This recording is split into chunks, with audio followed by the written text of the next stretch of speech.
No, thank you. Sleepy. Come back in an hour. Need sleepy. Please go away. Let me sleep for the love of God! It's now time for the Billy C. Morning Show, part of the Billy C. Boxing Network. Interact with the show at BillyCBoxing.com. And we're coming to you live from the Billy C. Studios in Lake George, New York. I'm Bill Caligiero, and it's time for the Billy C. Morning Show. Good morning to everyone that's watching or listening. Hope you have a great day today, and don't forget today's show is being brought to you in part by Sal's Neighborhood Pizzeria and Italian Restaurant located in beautiful St. Simons Island, Georgia. Check out why I say it's so great. Look and drool over the menu. www.salsneighborhoodpizzeria.com. Better yet, grace Sal's presence with your presence. Go in there. Visit. It's easy. 912-268-2328. 912-268-2328. Trust me, the pizza's not the only thing that's great in there. All the food is. Check it out what I'm talking about at the website, salsneighborhoodpizzeria.com. Today's show is also being brought to you in part by JKJ Boxing Magazine. And wondering why you haven't subscribed to it? It's for free. Subscribe today. The new issue is on its way. So you can download it for free, or you can pay postage and have it delivered to your door. The magazine subscription is for free. Find out why I like it. Well, not just because my article's in it this month, but check it out. JKJ Boxing Magazine. All the information can be found by visiting our website, www.billycboxing.com, and clicking on the JKJ Boxing magazine cover.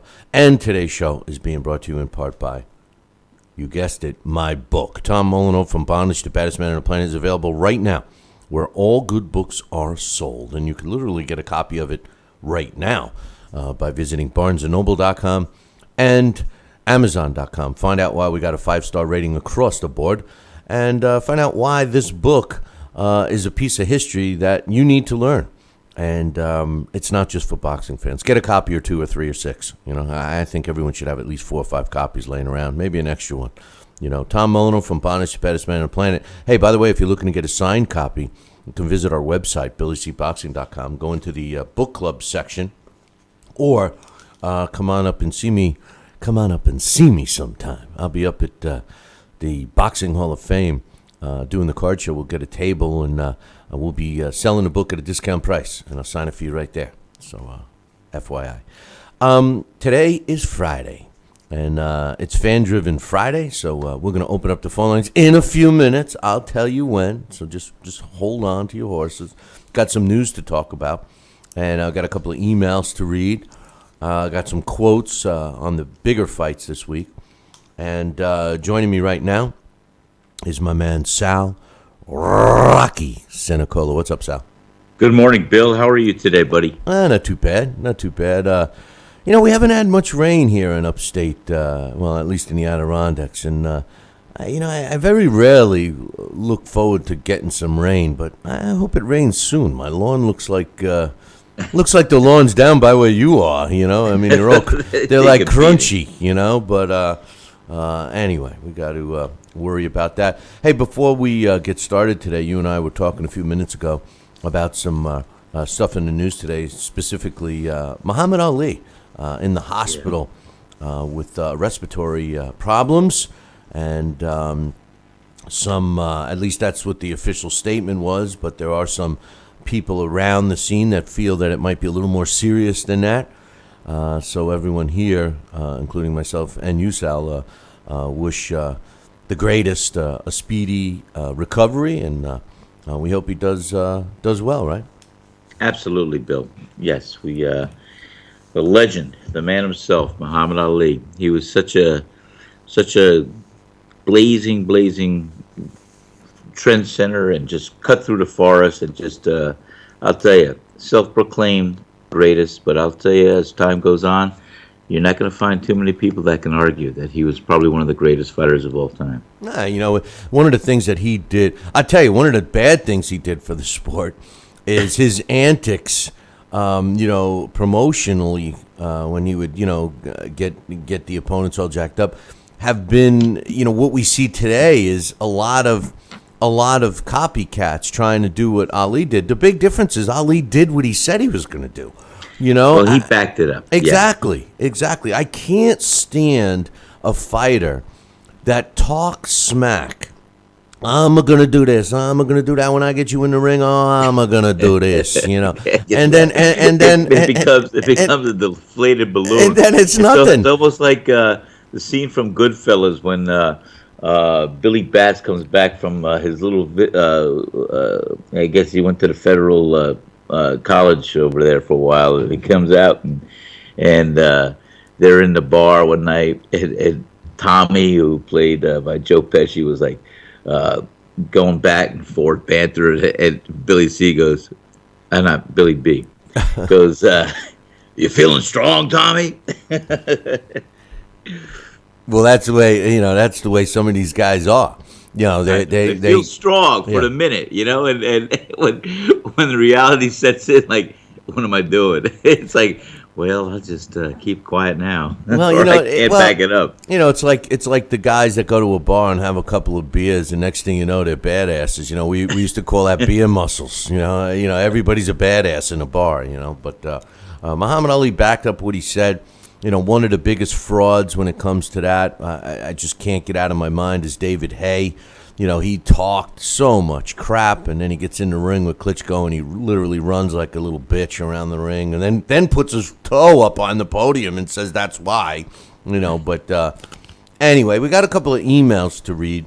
One thing I do want to mention that's not has anything to do with boxing, but did you catch the news about? Apparently. Saul is having some issues with his connection, so we'll try and get him back. But I'll wait for him on this. But let me get an email out of the way. This one's from Jesse. He says, "Hey Billy C, who are your top inside fighters of all time? What's your top 10?" Off the cuff, I mean, Floyd Mayweather Jr., right? He's got to be up there. Not, you know, obviously I'm kidding. You know, Floyd Mayweather Jr. is nothing more than a track star. But off the top of my head, Jake LaMotta comes to mind. Julio Cesar Chavez, can't forget him. Probably one of the best body shot fighters of all time, inside fighters. Rocky Marciano, you got to mention. Joe Frazier, we talked about him the other day. A guy that comes to mind that really no one ever talks about as being like an all-time great or a body shot type of a guy was Hurricane Carter. Hurricane Carter was a really good inside fighter when he wanted to be, you know. So anyway. I would say him. James Jeffries, another one that was pretty good inside. No question about that. He was one of those guys that was a top inside fighter as well. I'm just trying to think. Harry Greb, Harry Greb could do it all. I would put him in my list. I don't know. Where Mickey Walker was all around good fighter, but he was definitely a good inside fighter. So we'll see about him. But it's a good question. He says, Billy C, will you watch the boxing fights on Spike TV Friday? Yeah, of course. I am going to watch the fights tonight. Try to catch all the fights. So he says, I heard that Liam Smith hopes to have a fight against Canelo this year. How do you see his skills against Canelo? Beefy Smith? Listen. Canelo Alvarez, first of all, Beefy Smith would be way too small and outgunned by Canelo, in my opinion. Canelo's a freak in nature in the respect of, this is a guy, and I'm talking about his body. He and his body have the ability to cut weight. I mean, the guy can weigh in at 155, and then the next day Yeah, coach is saying Tony Zale was a good body puncher. He's right, for sure. Canelo Alvarez, he has an ability, a freakish ability, to drop 20 or 30 pounds for a weigh-in. So when he gets into the ring the night of the fight, he may have weighed in at 155, but he's 175 fight night, even closer to 180. And I don't think Liam Smith could match that. I think that's the whole reason Canelo claims that he only wants to fight at 155, because he's taken advantage of the fact that his particular body, he's perfected. He's perfected, doing that.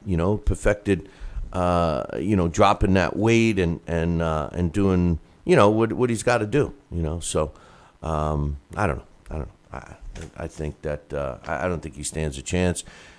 So thanks for the email on that one.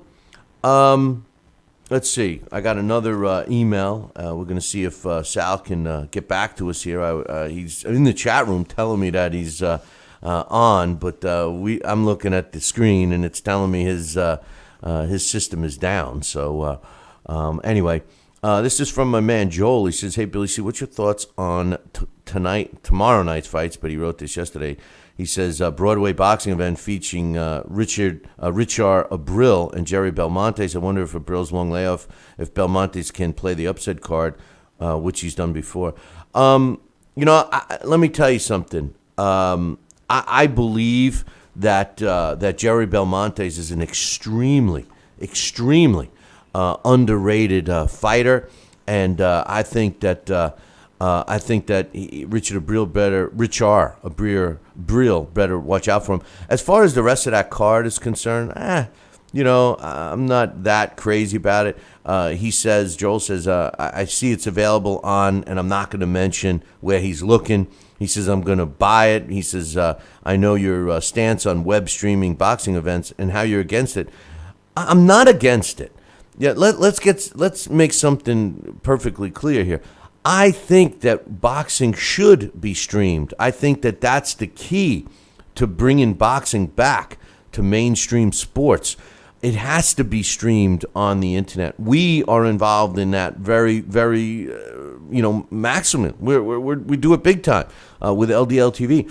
But my theory is not to charge for it, because that just puts it back. To me, webcast and streaming is the network television of today. So no, I'm not against streaming. I'm against paying for it. I got my man Sal back on the line, right? What happened? You're in the Twilight Zone again, or what? You there, Sal? I'm here now. Thank you, Billy. Boy, I had a whole system shutdown. I have no idea what happened. It's probably one of those St. Simon's Island power surges. I'm telling you what it is. It happens a lot with you. We're not going to tolerate this crap from you anymore, Senecola. I mean, come on, man. You better smack yourself in the head. No, don't do it. You might knock yourself out. Hey, I don't know if I don't know if you heard, I need all the brain cells I have. I know. Just keep them. They're terrible to waste. But I don't know if you caught that. But I just got a question from my man Jesse about inside fighting. You want to know my top fighters? I guess I should have thrown your name in there. You were known for being an inside fighter, right? Love inside fighting.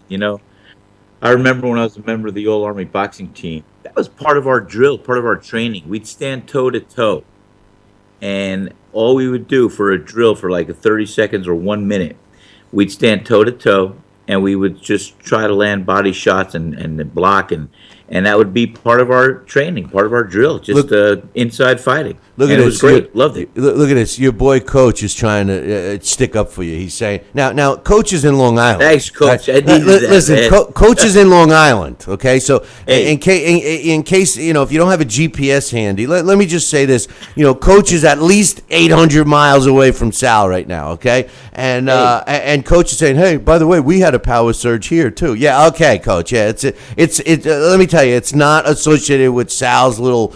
St. Simon's Island is like on a planet by itself. Trust me when I tell you. And some of it is good. I'm not saying it's all bad. But, hey, Sal, before we lost you, I wanted to ask you something about something that's in the news today that's not boxing related. Did you catch the story of this teacher in Texas, a 24-year-old teacher who's extremely attractive? And by the way, she looks like she's 12.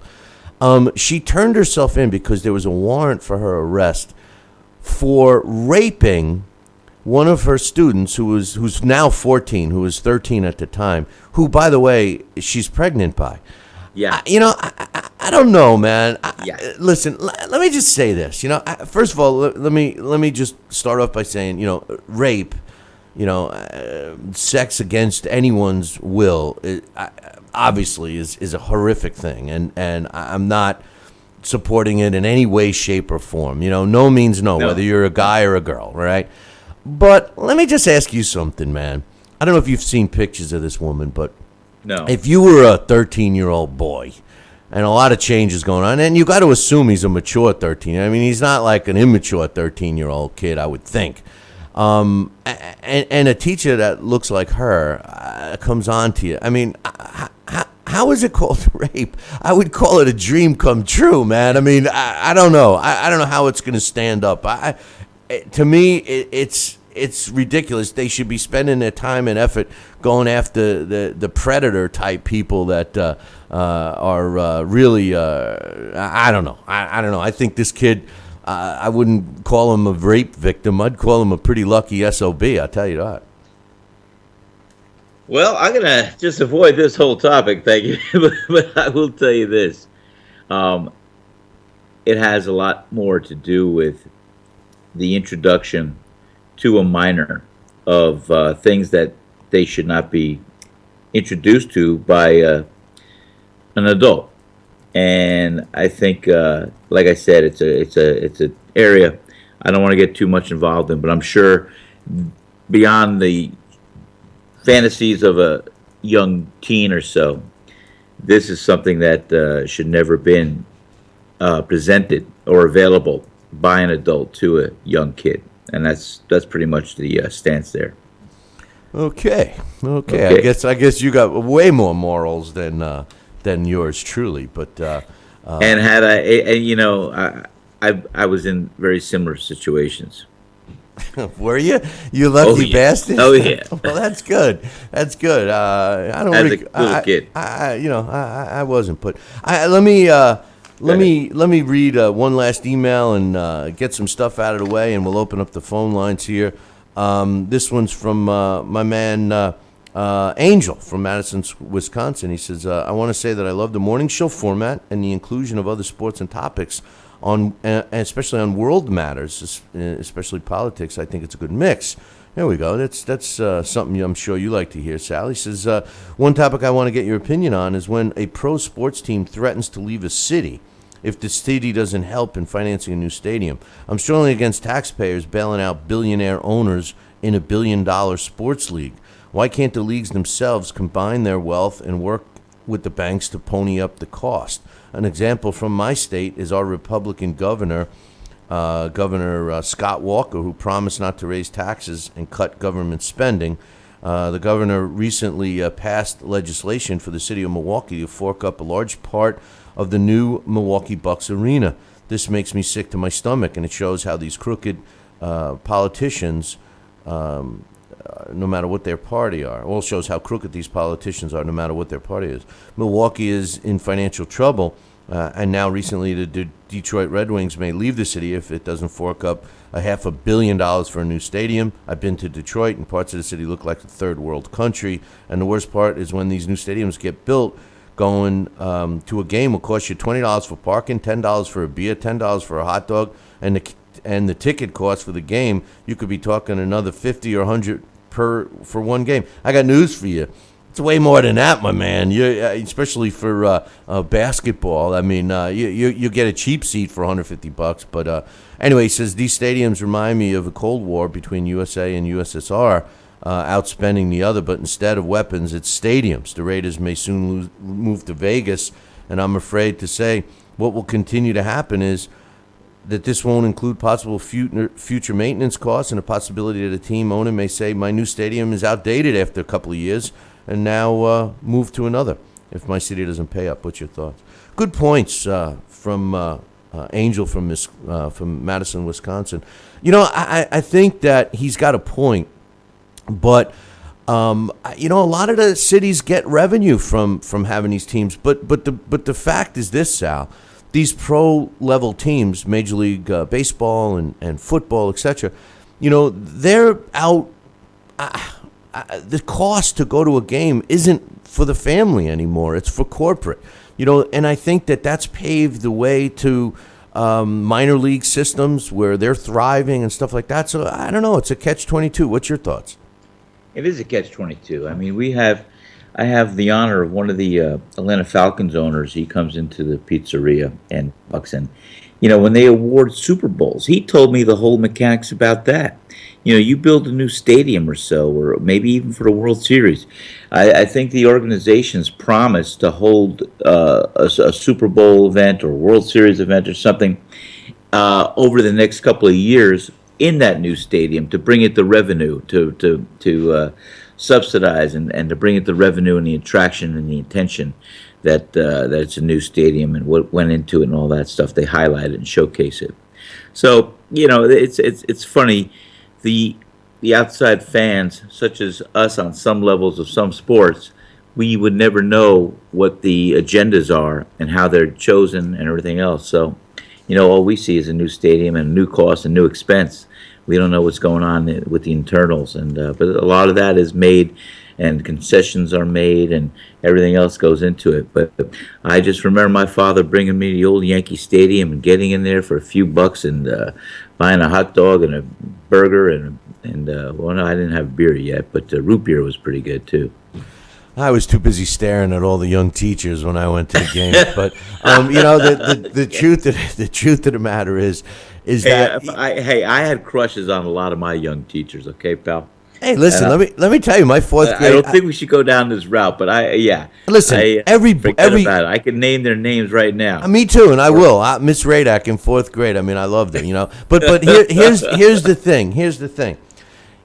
Every young kid will have a crush on a teacher. Okay, yeah. It's the teacher. The adult is the one that's not supposed to be making the move. I get it. I understand. It is the corruption of a minor. I no get matter it. how you want to splice it. I know, but I'm saying, an adult is not supposed to influence or push or introduce a minor into that world of what she did. Well, let me ask you something. A 24-year-old human being is a kid, and they're not to fully. You, but the legalities, you're an adult after 18. No, I got it. And that's a funny thing. You're an adult at 18. You could go die for your country, but you can't go and have a beer. So let's not even get started. With that. All right, that's the subject. Hey, how about the Yankees? What they do last night? I'll give you the. Hey, good thing. That's a good segue. I got some scores in Major League Baseball. Giants shut out the Braves 6-0. Diamondbacks beat the Astros 3-0. Cubs keep winning. They beat the Dodgers 7-2. The Orioles 12-7 over the Red Sox. Brewers top the Phillies 4-1. Indians over the Royals 5-4. Marlins beat the Pirates 4-3 in 12 innings. The Yankees got a W, my man, 5-4 over the Tigers. We need it. The Twins beat the Rays 6-4. The Reds topped the Rockies 11-4. And in the Mariners-Padres game, what a game this was. The Mariners scored 9 runs in the 7th inning to rally and win this game. They beat the Padres 16-13. Talk about a football score. Both teams combined for 29 runs and 36 hits in a 9-inning ball game. Amazing stuff happening there. Over in the NBA Finals, the Warriors take Game 1, beat the Cavs 104-89. Golden State was led by Draymond Green.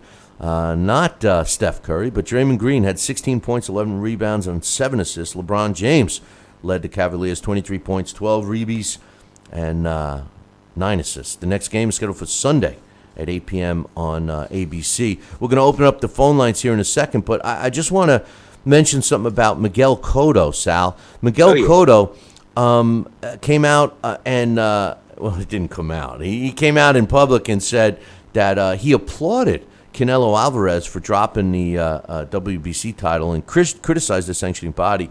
And he had a couple of things to say. Now, first of all, my bottom line is I think Saul Canelo Alvarez punked out. I mean, there's no way around it. Saul Canelo Alvarez punked out after he talked all that shit behind the mic after his win over a guy that came up 2 weight classes to fight him. When he talked all that smack about Triple G, he'd fight him right there, that the Mexican fighters don't F around, he punked out. You can look at it any which way. He punked out, okay? That's my opinion, and I'm sticking to it. Miguel Cotto said that he, in his case, now remember, Miguel Cotto stepped aside. He didn't want to fight Triple G either because in order for him to fight Canelo, he had to ante up step-aside money to Triple G, $800,000, and then the WBC was going to ask him to pay $300,000 towards the sanctioning fees that he wasn't even, that he was going to be fighting for Canelo. So that was the issue with Cotto. So Canoli says, Miguel Canoli says, Canelo's an intelligent person. And his recent action says a lot about him. I did the same for our fight in November under the same pressures, and he did it now in an intelligent way. Here's what we mentioned last November: the ambition, the greed of global organizations who want to create 6 champions in every division so they can enjoy a sanctioning fee from all the champions. This is exactly what we say all the time, Sal, and this is just coming from Miguel Cotto. He says that's made boxing lose its credibility. It's caused boxing to greatly diminish the quality of the title fights and has allowed sports like the UFC to gain a foothold in combat sports during these times. Mauricio, he's talking about Mauricio Suleiman, put a price on a relationship that we had already had for years. Mauricio thought as a businessman, not as a sensible person. With their 5 senses in place, he would have understood our position to save over $1 million. We had already paid $800,000 to Triple G because of the WBC's greed. They washed their hands as to step aside, but they wanted to still charge us a sanctioning fee when they already received our $800,000. The situation. All I'm going to say about this before I get your thoughts, Sal, is that the situation with Cotto was a lot different than Canelo Alvarez. Cotto, I agree with.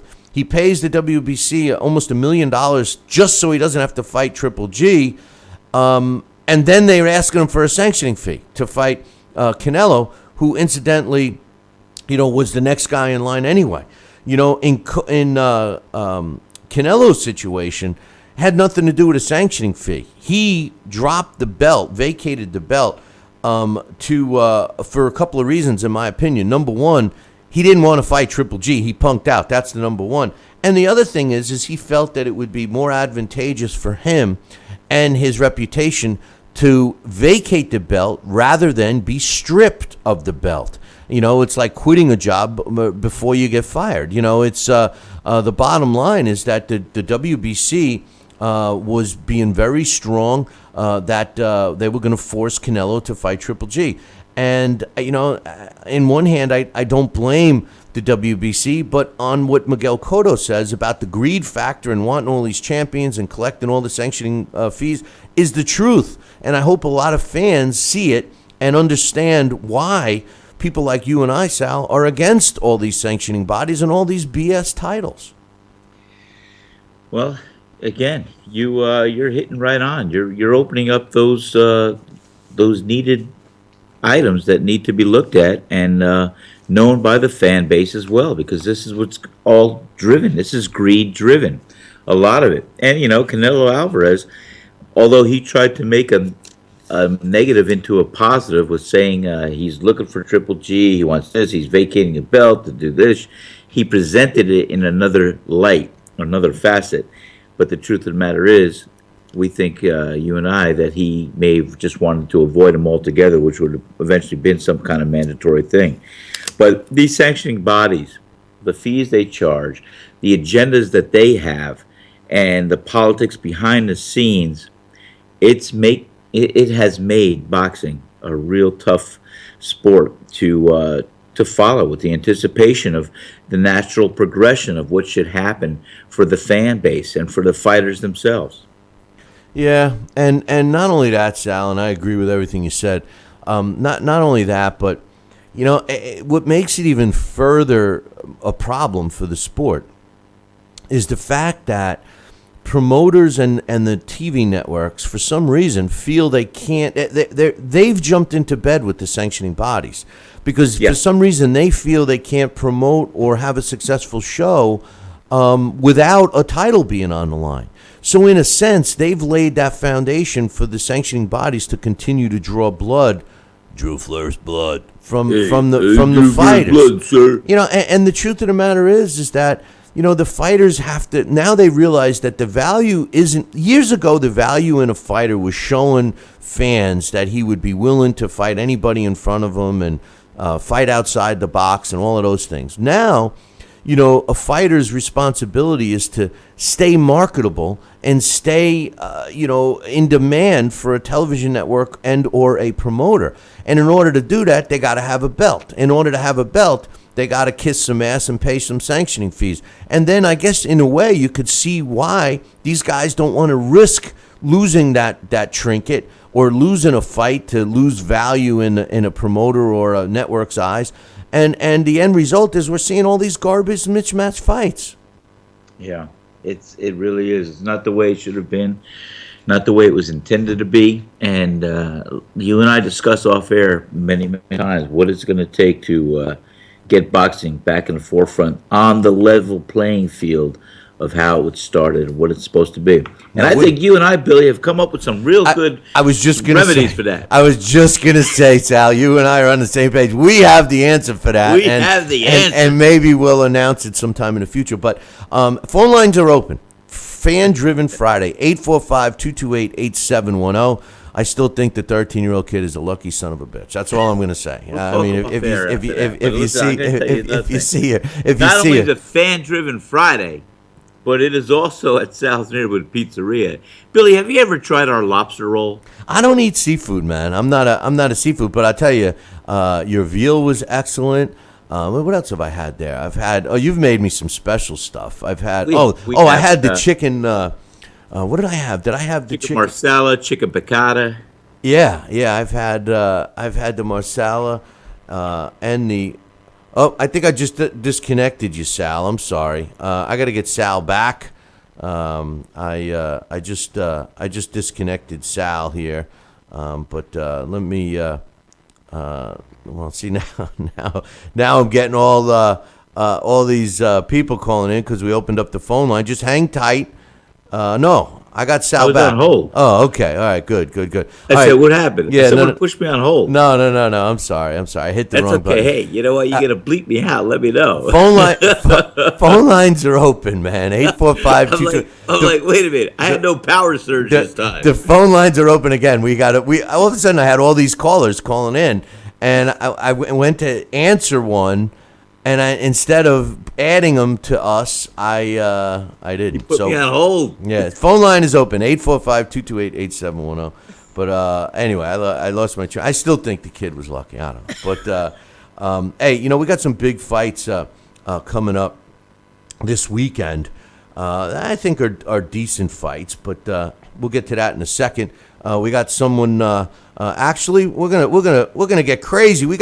We got a bunch of people on the line right now. Holy smoke! I think right now joining us, we're gonna set a record. Right now we got Coach on the line, I believe. We got Dax on the line, and I think we got Joel on the line. Are you guys all on the line? Yeah, I'm here. Oh my goodness, we got a conference line. This is it. This sounds good. This is awesome. Let's see if we can. Let's see if we can. My calendar now. Let's see. Yeah, let's see who wants to start first. Let's see. The first We're gonna have a round table discussion. Coach, I'm down for it. Let's do this. You got on the line first, Coach. What's on your mind, brother? All right, I'm just going back to yesterday a little bit about the Olympics. The AIBA said that. Well, actually, the WBC is threatening to ban Amir Khan for 2 years if he represents Pakistan in the Olympics.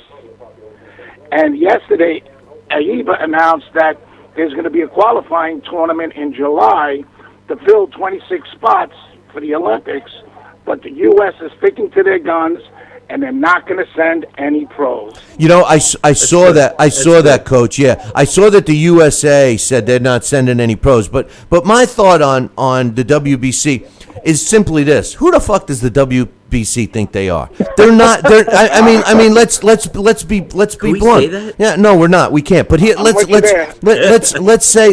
be blunt, because the bottom line is they're not the sport of boxing. They're one little piece of it. And for them to make a statement like that, if I'm Amir Khan, I say screw you, because it only matters to the WBC and their belts. So Amir Khan could say, you could ban me from the WBC for 100 years. I'll never fight for your shit title again. I mean, really, isn't that the truth? Right, but it just goes to show you the mentality behind the whole thing. Take it a step further to what you were just talking about, how the sanctioning fees or whatever. It's all about them. It's not about the sport. Exactly. I think, according to my screen, it looks like Dax, you were on the line next. What's on your mind, brother? Well, let Joel say what he has to say. I wanted to tell you a little something. I think it's very interesting, considering a lot of what goes on in the sport and how a lot of stars get away with stuff. About that Jimmy Snuka topic and what's going on. I want to hear this. Yeah, this is very interesting. You guys really understand. Matter of fact, it's something. This started back. Hey, Dax, let me just interrupt you for 1 second before you continue. One of you guys have the show on in the background, and there's a slight delay. If you could just mute. Yeah, I hear that. Yeah, if you could just. I have my TV muted. Yeah, if you just mute it, we won't get that back feed. But anyway, go ahead, Dax. I'm sorry. It all started back when I was a teenager, just out of high school, and when these incidents first started happening, I was down in Georgia near Saul. We were all on our way down to Florida for the weekend, me and some of my buddies doing our first little road trip, and these incidents first started appearing back then. So let Joel say what he has to say in that, and then we can get into that topic a little bit. It's scary, it's bone-chilling. I remember at the time, I was a young kid, full of piss and vinegar, thought I could control the world, and it scared the hell out of me then. I tell you, that 13-year-old was full of piss and vinegar too. But go ahead, Joel. What's on your mind today, man? No, I want to hear Dax's story about Snuka, and then I'll talk. I want to hear about this. Oh, go ahead, Dax. Dax, I got to hear this. I'm a big WWE fan. Come on, buddy. I'm all about this. Please, go ahead. The WWE back in the 80s, I remember, it was different back then. It was the WWF back then. A lot different, right. It was the WWF. Back then, Vince McMahon was just taking over the company from his father. When I was a kid, I watched. You remember Vince McMahon was nothing but more than an announcer. He was a skinny little guy. He'd come out in his little blue jacket, etc. And the time when Roddy Piper and Jimmy Snuka and Bob Backlund, the Iron Sheik, and Hulk Hogan first started coming around, that's when everything for that business really started to explode. When I got out of high school, as I was saying, I was headed down south. Me and some friends of mine, we were going down to Florida for this weekend trip, and I was stopped in a little small town in Georgia at a small hotel, and the name of the town, I believe, was Argyle. I don't know if Sal knows where Argyle, Georgia is. I'm not too familiar. There's an Argyle, but there's an Argyle up here, Dax. Is there? Yeah. They're rearranging the state lines down there. Yeah. But it's small little town. This is in a tiny little hotel, and not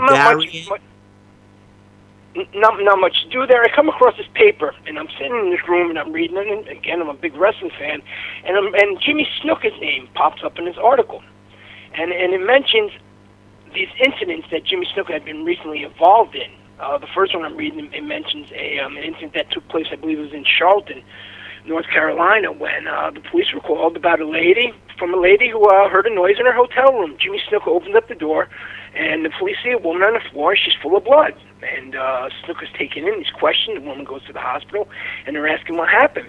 And, Snuka says, she was drunk. And we were out at the bar. There was people who verified the story. Snuka's a big star. He picked the woman up at the bar. They went back to the hotel. And this is when the incident happened, and the police bring her to the hospital, and Jimmy Snuka is let loose, and a couple days later, she's found dead. About a month and a half later, Columbus, Ohio, Jimmy Snuka is arrested for beating up a woman and leaving her in an alley behind a bar. All her teeth were knocked out, her jaw was broken, her orbital bone was crushed.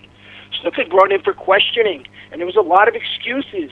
I believe in that one, the article states that she fell and hit her face on the dumpster.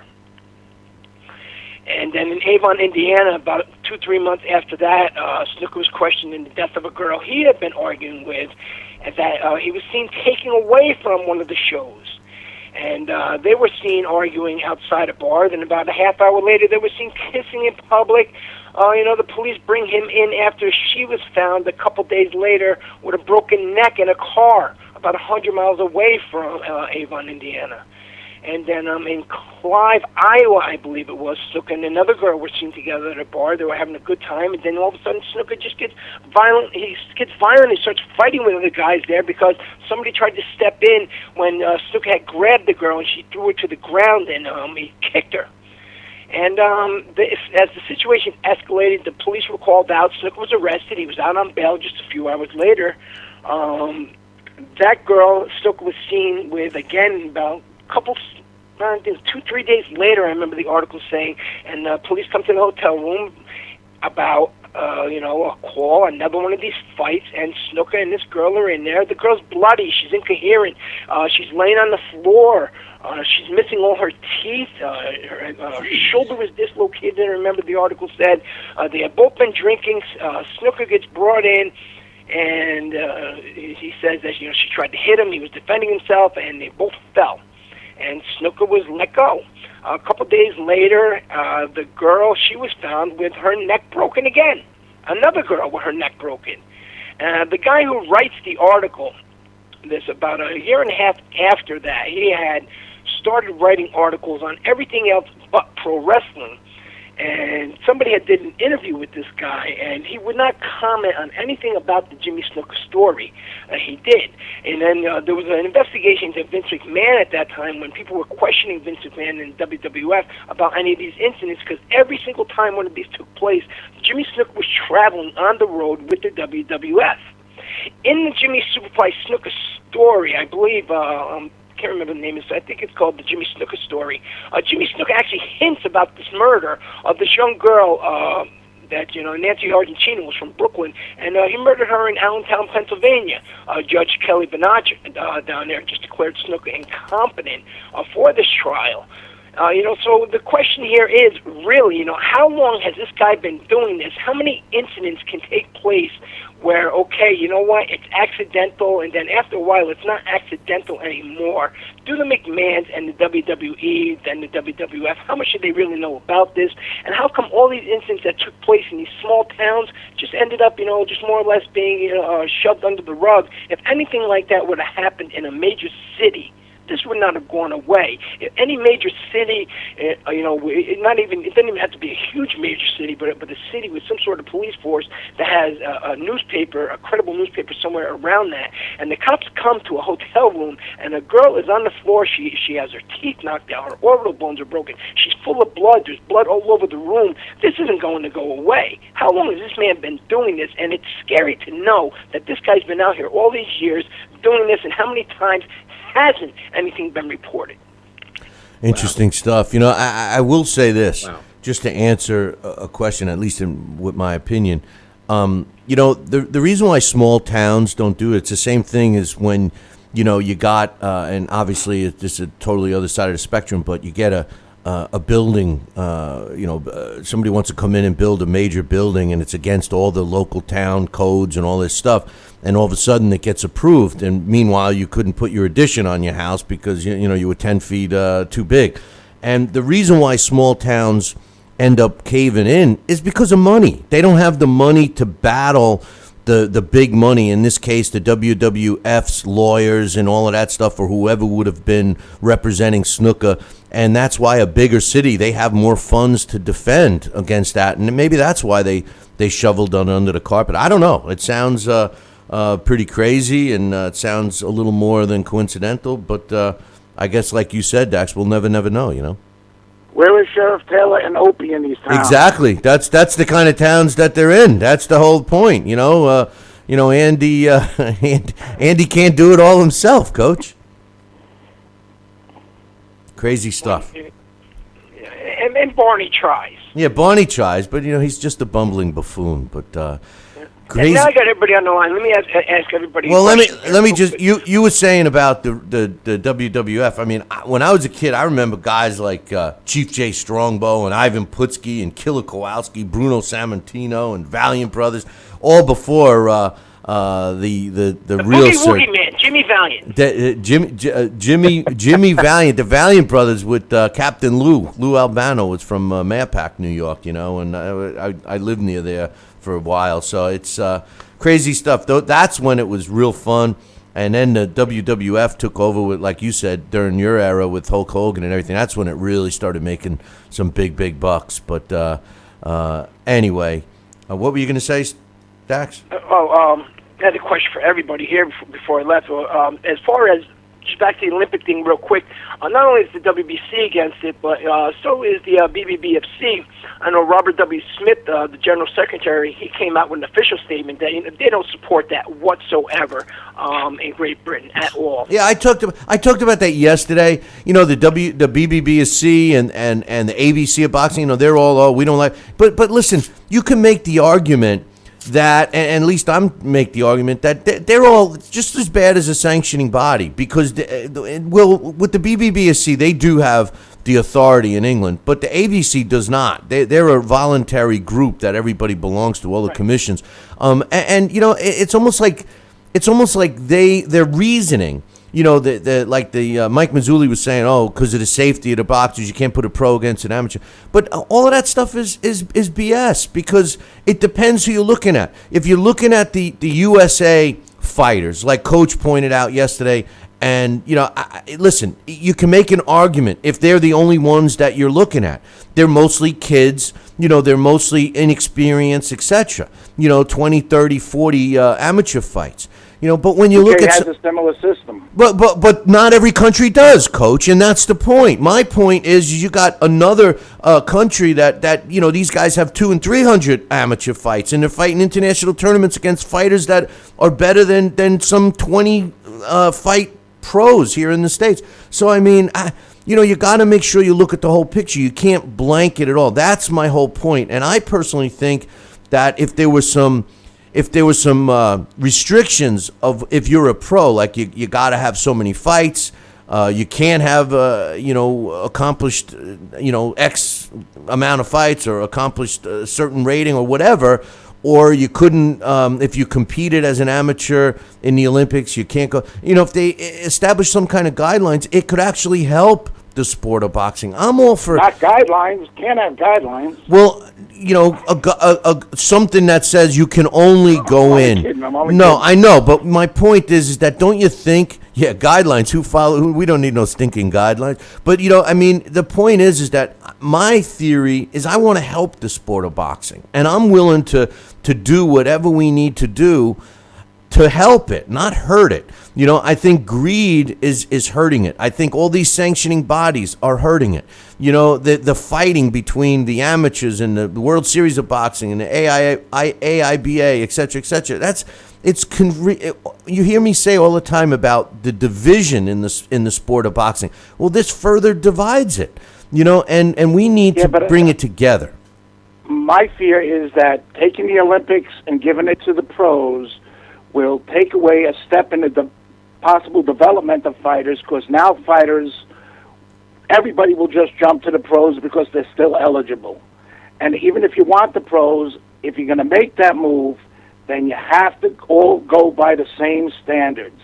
It's not you get to go to one qualifying tournament and you're in. You got to do what everybody else is doing. But everybody else doesn't do the same thing, Coach. It's the same thing. You made the point yourself yesterday about the commissions. Aren't going to make it right. That's not going to fix it. I get it. But how do you enforce that when you're dealing with multiple rules for different countries? I'll tell you how, by yourself doing the right thing. Well, I was taught you don't do what the crowd does, you do the right thing. Okay, so the U.S., let's assume that the USA boxing program is doing the right thing. They've made a statement yesterday. They said, we're not sending any pros. End of story.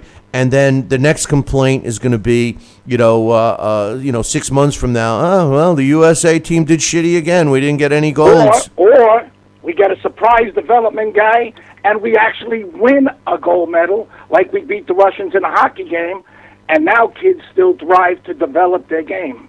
Listen, the theory that you have, I support 100%. If the Olympics was amateur and it was basically kids and every single competitor was on the even playing field, you can't argue. You can't. But it's not.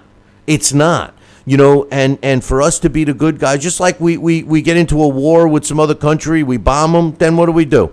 We rebuild the whole place, you know, and meanwhile we have our own people in this country, you know, starving and everything else. So, I mean, it's there's no right or wrong answer. It sucks that it's division, you know? No, I wouldn't be willing to give up my beliefs for a medal. If I believe in a particular thing, which I believe in the development of the overall of the masses, as opposed to us getting one medal, I got to go with the development. But you think that that's the reason? I don't. That's my reasoning. I don't care what their reasoning. No. Do you think that their reasoning is just to get the USA more medals? I don't think the USA really has anything to do with it. I think they just want. No, I think the USA wants to. What I took out of what the USA said is, we're not doing it now. We're open to it.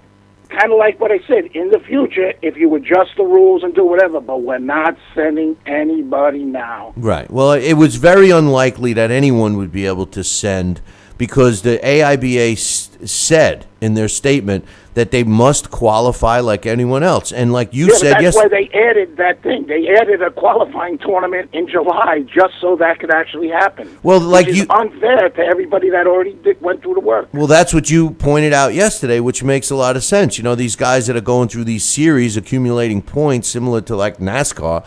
You know, I mean, how does a guy get eligible? You know, from fighting one tournament. You know, but anyway, Joel, you're the only one that didn't pass your comment for you to call. What's up, man? I just wanted to get your opinion on it's about MMA, but not really. But I mean, it's going to be brought up. So basically, tomorrow there's UFC 199. I'm going to my friend's house. So the big thing about it is it's in California, and California adjusted their weigh-in policy. So now, which I think is beneficial for the fighters, and maybe Sal and anyone online can give their 2 cents. And basically now, they're in California. So 10 a.m. Pacific time, the fighters will now have the opportunity, beginning at 10 a.m. at a nearby hotel. The athletes can begin weighing in. They will have a window of 4 hours to do that. And they say the UFC and the commission officials will be present. They said this is a big difference because usually the weigh-ins were 4 p.m. Pacific time. So they say the idea is to give the fighters more time to rehydrate before the fight.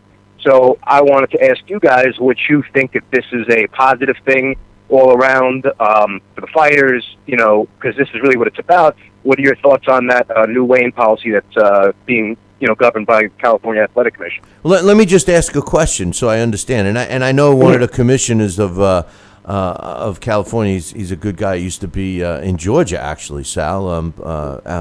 Good guy. Yes, you're right. I'm glad this to see. This is just recent, like 2 years ago. Yeah, exactly. They appointed him. But are you telling me, did I hear you right, that they have a window of several hours to come in at their leisure to weigh in? Is that correct? Yeah. Yes, it says here on a website, beginning at 10 a.m. in a nearby hotel, the athletes can begin weighing in. They will have a window of 4 hours to do so and can hit the scale at any time during that period. UFC and commission officials will be present. They say in addition to the weigh-in change, doctors on hand Friday and Saturday during fight night will pay closer attention to hydration while examining fighters. For the first time, doctors will have the ability to use specific gravity tests on fight nights to determine if a fighter is adequately hydrated to compete. If a fighter is still severely dehydrated on fight day, the commission doctor can pull him or her out of the fight for safety reasons. Wow, that's right. I was just Sal. You took the words right out of my mouth. Wow, whoa. But the problem isn't they're going to be dehydrated. Now guys are going to come in 20 pounds heavier than they were. Exactly. It's the same thing that my argument is about Canelo Alvarez. How he has the ability, his body has the ability to rehydrate 25 pounds in 24 hours. I don't like the 4 hour window. I think that they need to establish a weigh-in time like the old rule was with boxing and UFC that the weigh-in is the weigh-in. If they want to have it the day before, they want to have it the day of, that's a different story. But I don't think they should have that big of a window. You're going to have guys coming in at that last minute. It's going to drag on for a whole 8 hours. Bill, you watch. If I can, let me just reiterate this. I think that window, I could be wrong, but if I would be one to interpret for this ruling or to see, I would think, and I would want to see the weigh-in at a specific time. Like they say, you come over here at 10 o'clock, we start the weigh-ins. Yep. Bingo. Yep. You start the weigh-ins like you do in every organized fight. Now, if someone does not make the weight, then they may have a 4-hour window to go out, run a mile, or do something, and then come back and step on a scale and make that weight in a 4-hour window. I think that might be how it's supposed to be. Yeah, but let's I could be wrong. Yeah, but I would interpret a 4-hour window would be, hey, we got weigh-ins start at 10 a.m. Be here at this location. We got all the sanctioning bodies. We got all the credible people that need to know this. We'll see where you step on a scale. You don't make the weight, you got a 4-hour window to come back and make the weight. See, Sal, now I'm going to but I'm going to throw this right back at you, Sal, because you're the guy that's always saying discipline, discipline, discipline. Now I know. you just created a 4-hour window. You know that let's assume that a fighter knows the weight he's going to fight at. He knows that when he signs. And you know the weigh-in is scheduled at X amount of time. Your job as a professional fighter, whether you're in a boxing ring or whether you're in a cage, you know, the bottom line is you know that you got to weigh 147 pounds. Then when you get on that scale, you better weigh 147 pounds. Forget about dehydration, forget about getting time to make the weight and all of that crap. The bottom line is discipline. You know, what in this particular case, what Joel is saying, to have that much of a window, you're giving fighters more time to try to beat the system, to conform to what their body can handle, good or bad. Bad. Let me just add some more facts here about what you and Sal and Coach are talking about. There's the second paragraph here says, what happens if the fighter misses weight? I mean, this is facts. I just want to get this out. What happens if a fighter misses weight, and how will anyone know if he or she does? It's just pretty much the same thing. Once a fighter, and this will help you guys. Once a fighter declares it is his or her official weigh-in between that 4-hour window from 10 a.m. to 2 p.m., the typical protocol will take effect. If a fighter misses weight, he or she will be get a second try, as always. If the weight is still off, the 1-hour window to make weight applies. I think some states 2 hours. California, it's 1 hour. If the fighter is still more than a pound after 1 hour, 20% of his or her purse will be forfeited. The rules in this regard have not changed. If an athlete, then the next paragraph, which I'll get done really quickly, if an athlete misses weight, how will anyone know? Well, a representative from the opponent's team will be called down to witness the weigh-in to ensure transparency. The UFC will announce the dates at their TV weigh-in at 4 p.m., 7 p.m. our time, and the commission will have the weights available as public record thereafter. Yeah, you're missing the point, though. They not only made it a 4-round window, but they moved it earlier. You're giving them more time to rehydrate. Exactly, absolutely. You know, it just befuddles me. I tell you guys, I'm adamant on this stance. I think that weigh-ins should be the day of the fight, possibly 9 o'clock, 10 o'clock in the morning. You step on a scale. If for whatever reason you're not on weight, you have 1 hour to come back and make that weight. If you don't, you know, at the fight's either called off or there's concessions made for the fighter who's responsible to make the weight. Well, that's exactly why they changed it. I remember boxing used to be. Yeah, until we do everything. I know when my father gave me for my 14th birthday a professional medical scale, he said, "Son, I think you're going to need this for the rest of your life." Yeah, but they changed it, Sal. I never failed in wrestling, never failed in boxing. I tore off all the weight, and I knew as a responsible athlete I was going to make the weight every time, and I did every single time. Hey, but here's the problem. Because of television and because of all the money involved, they moved it from same day just for that reason. Well, you said, right. If they don't make it, then the fight's off. Well, guess what? You got, how many millions of dollars are invested in a promotion, and you're the main event, and your opponent doesn't make weight, and you say, forget it, I don't want to fight. That's what happened. You know, and now I agree with the same day weigh-ins. I agree with that. You know, and there has to be a stipulation on paper prior to the weigh-in. Should the fighter not make weight, so that He's got to pay a fine too, or that, you know, just so that the networks and the promoters don't lose all of this money. You know, I can sympathize with that. But the truth of the matter is by having the same day weigh-in, we will have legitimate weight classes again. You know, a 147-pound fighter that weighs in at 9 or 10 o'clock in the morning to fight at 8 o'clock that night, if he hydrates a couple of pounds, I'm okay with that. But not 20 pounds. That's what's happening now. He's going to hydrate. He's going to become 10 pounds heavier if he wants to be. But that, and you know, even that 5 to 10 pounds is better than 20 pounds with a 24-hour window. But that's risky for a fighter to be that weak and then expect to gain back all that strength in a 6-8 hour period. Now they get 24, more than 24. You know, so I just have a quick question. What's that, Coach? Fighters will learn to fight at the proper weight division. Exactly. That's right. That's our right, point. Coach. That's my point. Exactly. You know, I think that if a fighter, look, you guys all know, and everyone watching or anyone that's ever watched one of my shows knows that I'm not a big Floyd Mayweather fan at all. I know it's shocking to some people, but I'm just not. Really? Right? I thought you loved him. I know. But here's the thing.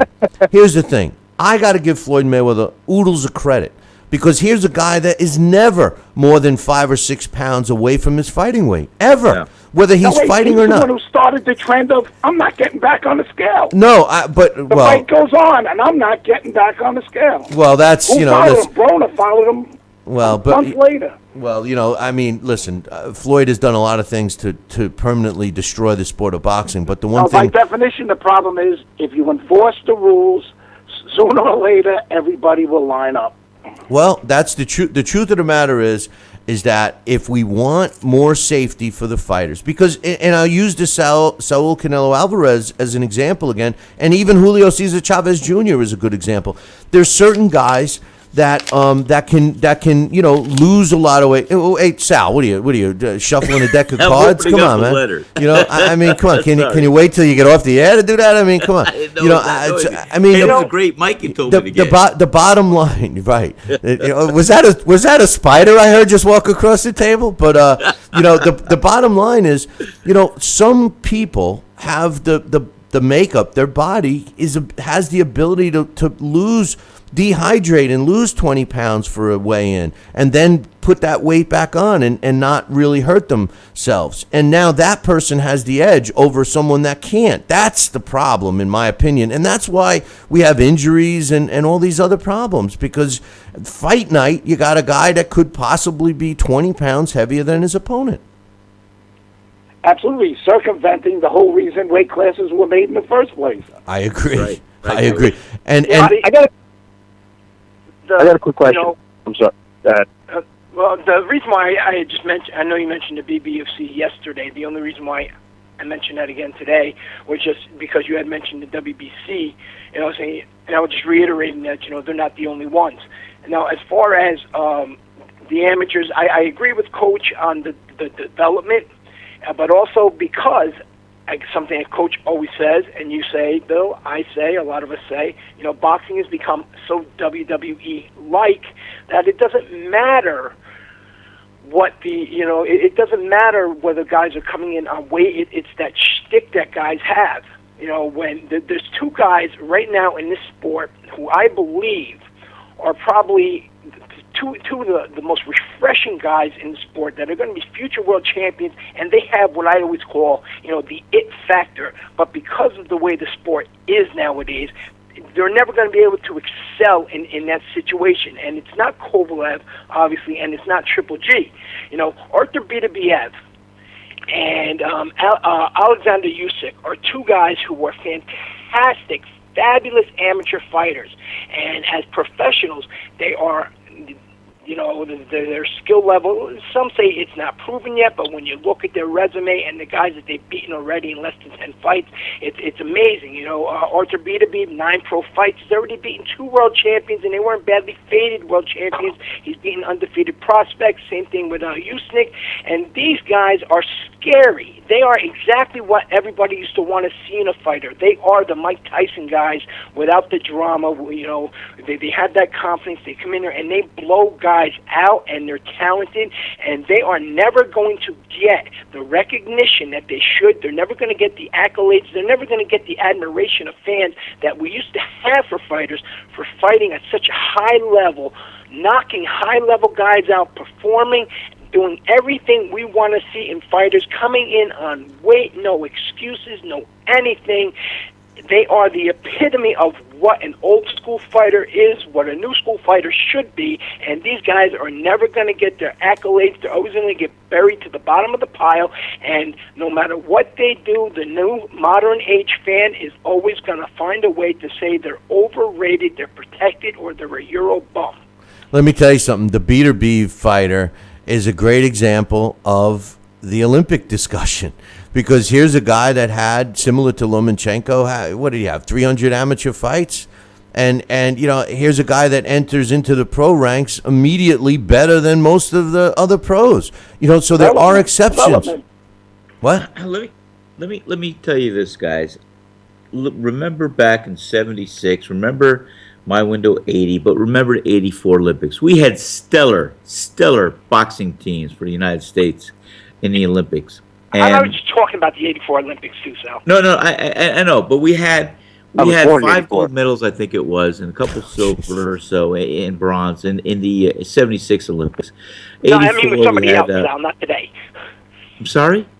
No, I meant I was just talking about the '84 Olympics with somebody else, not today. With somebody else, I was talking about the '84 Olympics. No, what I'm trying to establish is this: we had, as an amateur with the AAU, the Amateur Athletic Union, we had a perfect model to breed these young fighters and to cultivate the young talent and to create superstars for tomorrow's champions, and we did.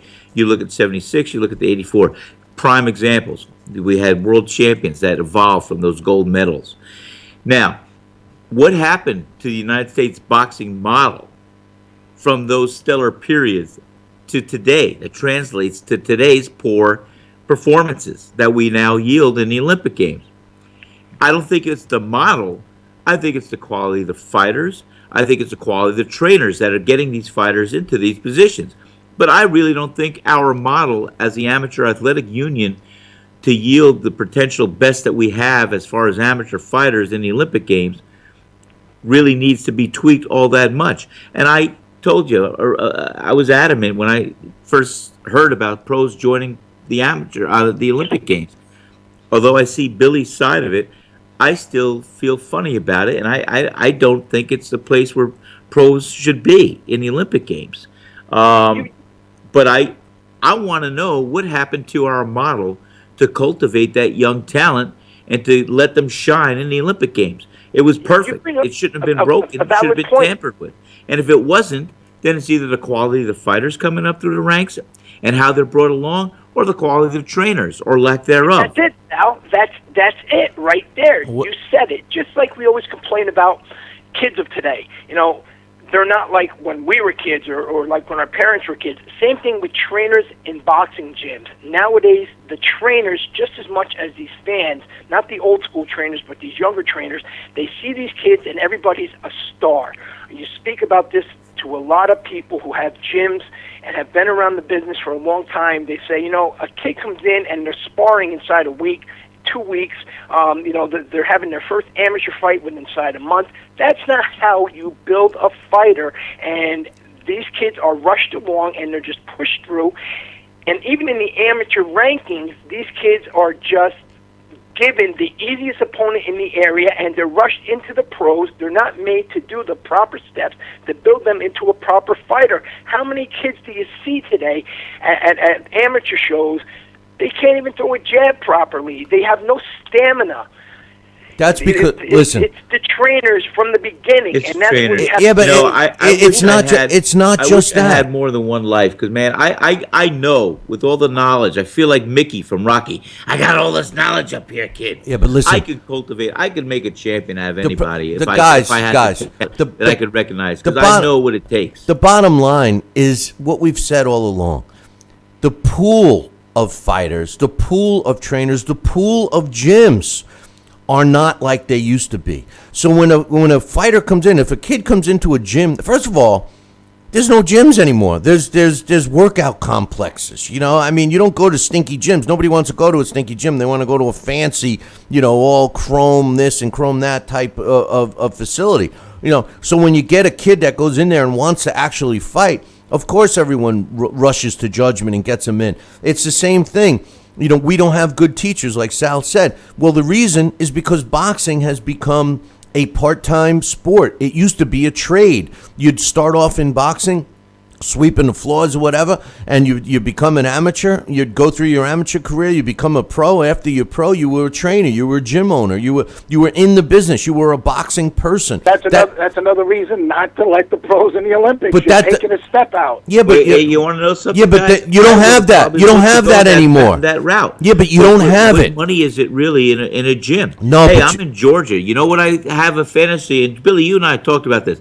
I would love to find a patch of land, couple of acres here and there, and build a world-class training center where people come in and prepare for fights. Yeah, but listen, the problem. Sal and I talked. I have property I bought. You have that property in the middle of nowhere. I wanted to do a primitive camp. Man, but you know what? Yeah, but you know what the truth is.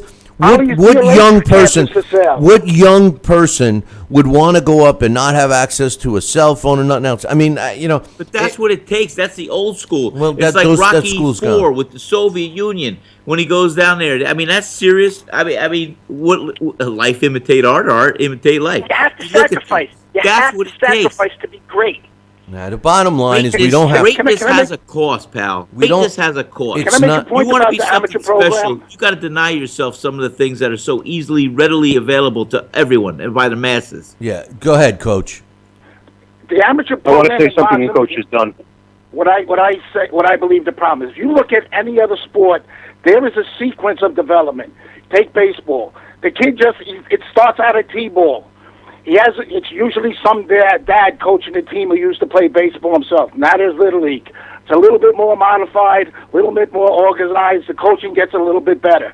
Now he goes to elementary school. He's playing in gym. It gets a little bit more advanced. Now he's playing a little junior high school ball. He's got a whole new set of coaches every step of the way, learning different things. The development comes on. Now he's playing varsity baseball. Now he goes to college, then the minor leagues. Now you come into the boxing gym, you show any kind of talent, they got the gloves on you in 5 minutes, you're in the ring, and the second thing you're doing before you leave the gym the first day is filling out your application of fighting the gloves. Yep. There was no development. You showed some kind of promise, and they're pushing you out the door. The second part is the coaches become too possessive. They don't want anybody else talking to their fighters. God forbid any constructive criticism. You might get beat down in the gym if you say something out of line. It's even as far as when they get to the Olympic camps, they want to go with their fighter to the Olympics rather than get the advantage. I believe that my advantage that I learned in boxing was having numerous coaches. Fighting in the service, you always had a different coach. Every time. I remember when I was in the service fighting for the old Army boxing team. We had Pat Nappy, who ran the thing. Oh. You had Colonel Donald Hull. You would have James Grant out of Fort Bragg. You had this one here. These guys were great. And the input you can get from them as a fighter, as a knowledgeable human being, you take what's the best of what you can assert that you can make your own and you evolve to your own style. That's what I learned from all the fantastic trainers I had as a kid. Some kids can still sacrifice, and that's the thing. You have to sacrifice to be great at anything, whether it's sports or anything in this world. Take the young undefeated heavyweight prospect right now. Trevor Bryant, who used to come to our gym in Schenectady, and there was another kid who Bill knows who was at a gym across town, Kim Du-Bethel. And Kim Du, in that area, he was one of those kids who came into the gym. They rushed him along. He had some amateur fights long before he ever truly developed his skills. And in the area, he was known as he was going to be the next great heavyweight. Meanwhile, you had Trevor, who was coming an hour each way after school. He was putting in his work. He was doing his schoolwork. He was doing his road work. He was in the gym listening to every single instruction he was given. He worked himself he did exactly what Coach said.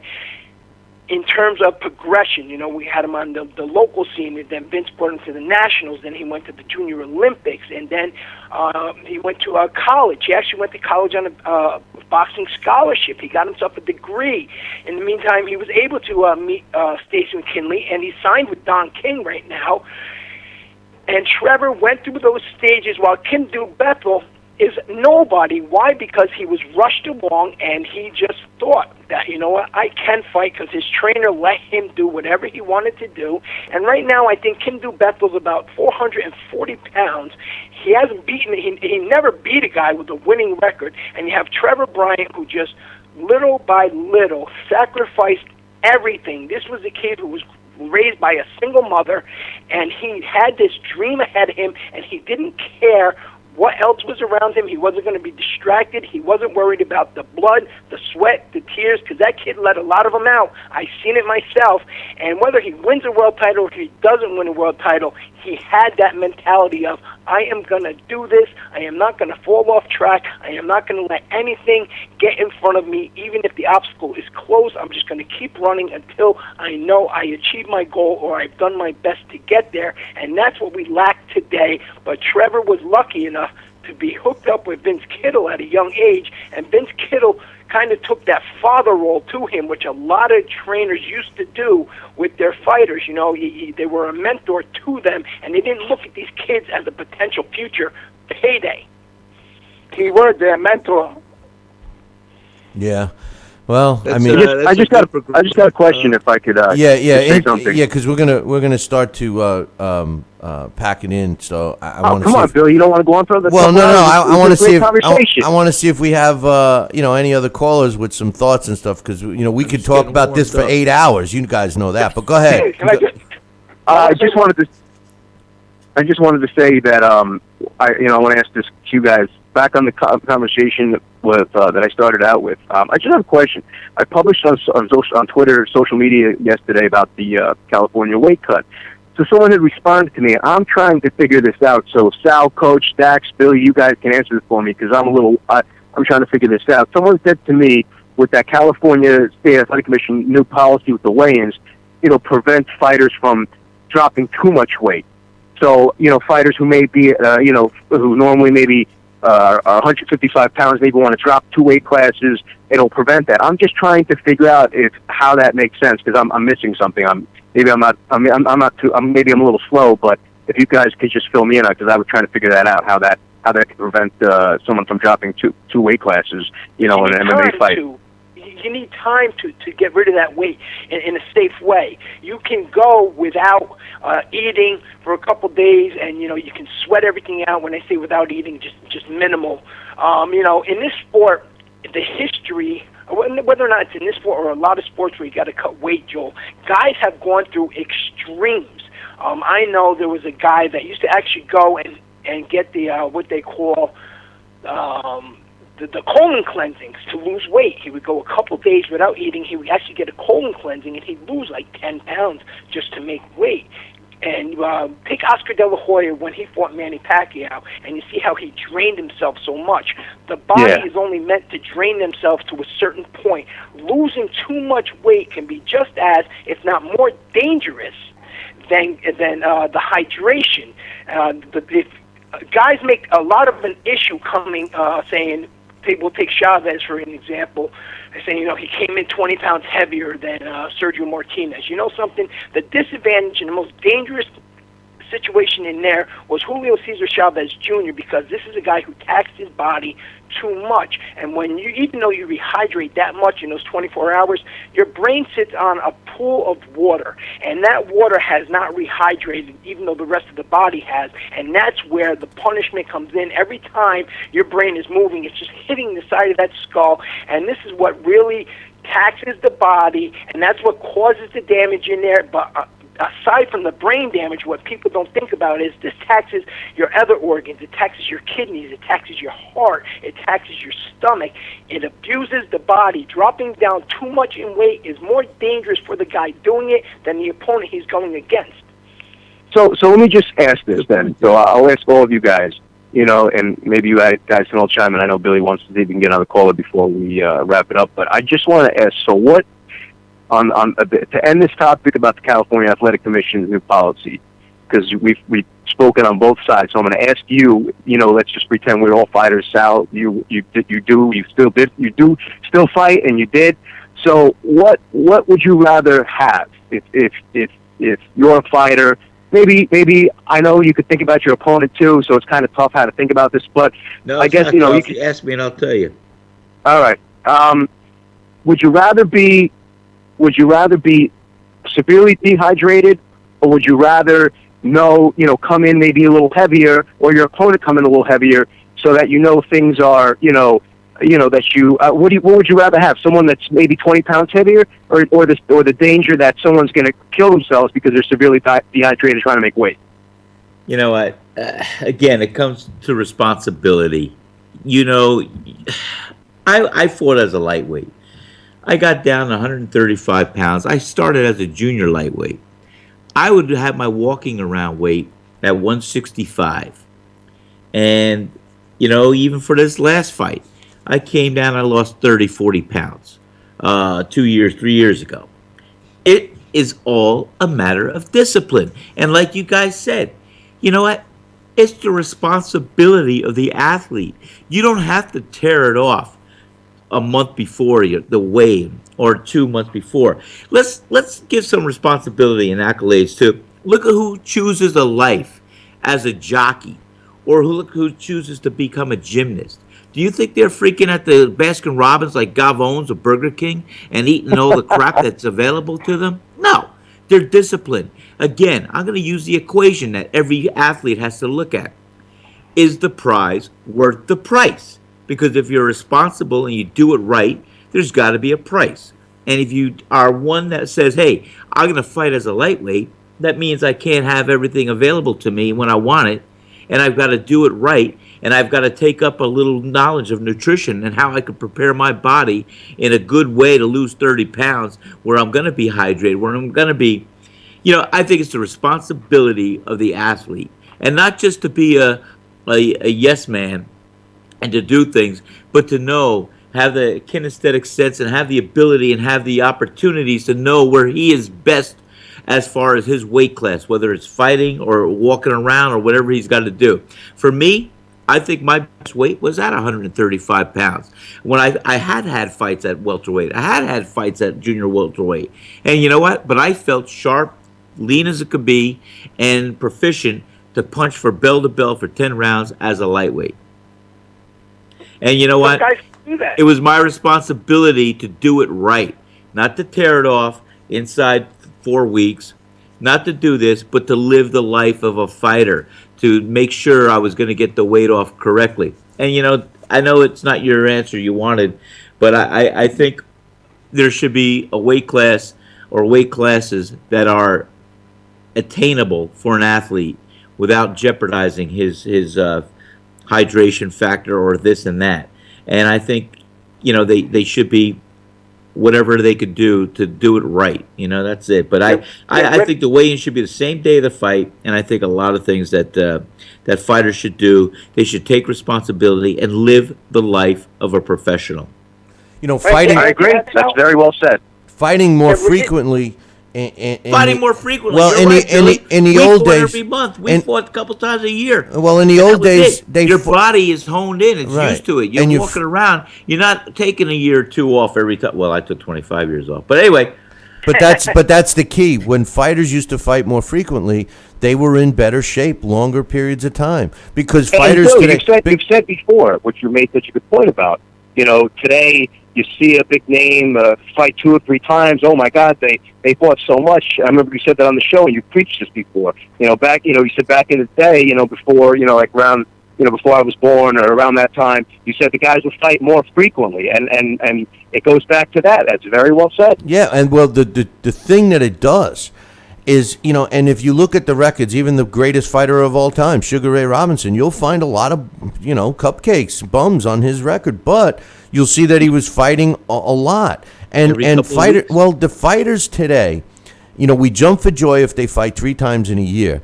And what Sal was saying is so true, that a lot of these guys, and even when they're sparring, because some modern fighters will say, well, we spar more than they used to. We were in the gym all the time, blah, blah, blah. But they're not in the gym at their weight. They might be comfortable. They might be, eating stuff that they don't when they're training. But they're in the gym. They're sparring. They're doing all those things. Then they get the call for a fight. Well, now the fight's 2 months away. That first month and a half, they're losing weight. They're spending on focusing on losing weight. Again, I'll mention Floyd Mayweather. When he picks a fight, well, he knows when the fight's going to be, but he concentrates on his game plan for the whole length of his training camp. He's not worrying about spending 3, 4, 8 weeks cutting weight. He's already there. So he's choosing the weight. He's picking the weight. This is true. This is true. Bernard Hopkins is the perfect example, though, of a guy who lives that life as a fighter all the time. Bernard Hopkins was always in shape, even in between bouts. Sal made a great point about living the life of a fighter if you're going to be in the sport. Bill and I spoke about a card that happened about a week ago, where a guy came from Colorado and he fought on a card that was on sea level, and he was gassed out in a round, and his team talked to me after the fight, and the fighter talked to me, and he said, well, what do you think went wrong? The first thing I said to the guy was, did you do your road work? Have you been doing your cardio and working out and doing all the right things in between the fights? I said, because you only came in about 2 or 3 pounds off of what you've normally come in. And the guy's going to tell me, yes, of course I did. I said, listen, you didn't. I said, if you've been training in Colorado for 8 weeks, you did not come down to sea level and gas out in a round. That's a fighter who trained to make weight, not to fight to fight. That's a fighter who trained to make weight, not to fight. And that's my whole point. That was my whole point, Coach. Like fighters that spend their training camp, making weight, and they're not, taking the time they need to on a game plan. And you could say, well, we could do both at the same time. Not so much, because a trainer that's focused on helping his fighter lose weight is working on different workouts so that they lose the weight. How can you do both? And realistically, I think boxing could help itself out in numerous ways by doing this also. The same day weigh-ins, I agree with Sal, absolutely there, and get rid of the junior weight classes. Not only will it help get rid of all the 15,000 different titles we got, but now it's a bigger range. Now there's a bigger flux, and now you can enforce the rules because it's a bigger target to hit. There's no excuses. Yeah, but now you're asking the sanctioning bodies just to let go of all that revenue stream, and they're not going to do it. Billy, what is this thing? When I came back 3 years ago, what was this thing with this? I never even heard of it, with this catch weight. I thought I was going to come back as a middleweight or a junior middleweight. What a catch weight! What the hell's a catch weight? You know what the funny thing is? When they added all the is Sal is everybody but the fighters is making the most money. All right, listen, we're gonna. I'm either gonna be a junior middleweight or a middleweight or a lightweight or a featherweight. You know what? You're not gonna fight a Canelo weight class that's gonna be best suited for me. Let me get down to the weight class. I don't need a catch weight, something in the middle that's a new weight class. I don't understand. Hold that thought, Sal. Hey guys, thanks for calling in. We had some fun with everybody on the line at once, so we appreciate that. We're going to open up the line. I just want to say, if you guys are in Scarsdale on Sunday, I'm going to be having dinner for my birthday. You're all welcome. I'll treat you. So, just letting you know. Sounds Thank good. You there, buddy. Thanks, Joe. Have a good weekend. Enjoy the fights, you guys. Never come down south. We're gonna treat you to a good meal too here, buddy. I appreciate that. Thanks so much. Thank you so much, guys. Have a great weekend, and I'll let you guys go. Take care. Thank you so much. Take care.